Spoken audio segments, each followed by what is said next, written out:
if you're not depressed yet today, well, I'm here to make you depressed. There's an interesting YouGov poll out. It's about God and evolution.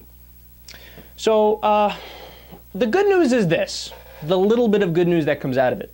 The numbers are better than they were when they last did this in 2004. But as you're about to see, that's not saying much. So 40% of the American people favor teaching creationism and intelligent design. Only 32% oppose it and 29% are not sure. That's inexcusable. 40% of the American people say, yeah, you know that whole non-science thing? Go ahead, teach that in the science class. But it gets worse. 21% of Americans believe that, quote, human beings evolved from less advanced life forms over millions of years, and God did not directly guide this process. So in other words, 21% of the American people believe in evolution as it actually happened. 21%. That is abysmally low. You know, you could probably compare the results of this to the results in, say, Pakistan. Or maybe that's a little harsh because Pakistan might have like 4% of people that believe that. But we're not too far off, man. We're not too far off. We're definitely way behind the more advanced countries. So the other numbers, 25% believe that human beings evolved from less advanced life forms over millions of years, but God guided the process. 37% believe that God created human beings in their present form within the last 10,000 years.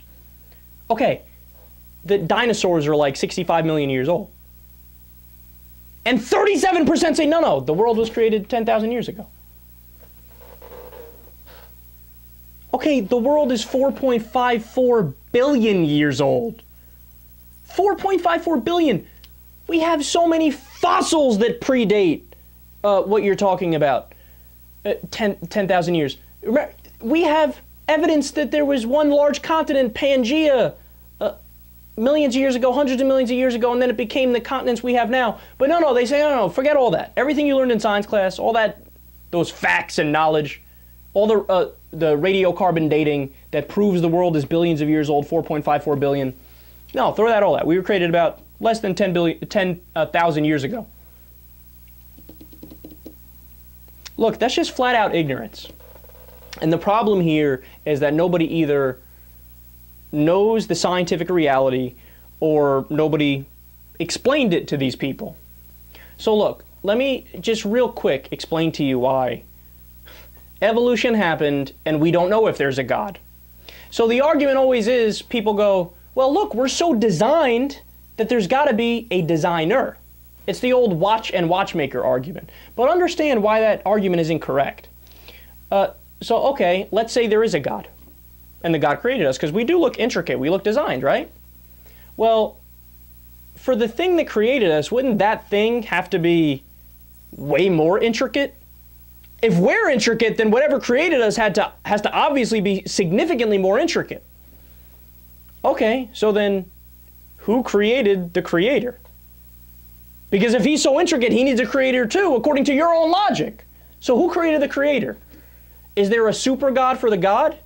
And then who created the super God? Did a super God create a super God who created a God who created us? Look, that argument is so fallacious, it actually has its own fallacy. It's called the fallacy of passing the buck. You're invoking a bigger question in an attempt to answer something. But you're just making it harder. You're asking a more complicated question. No, look, bottom line, we should only teach science in the science class. Evolution happened without the hand of a God or anything like that. And the world is 4.54 billion years old, okay? If you don't know any of that, or if you disagree with any of that, do yourself a favor. Fucking look it up on the Google machine and get the facts in your head, or just hit the replay button on this video and sit there and really let it soak in. Really let it soak in. Because you shouldn't be walking around with the education of a 6th grader.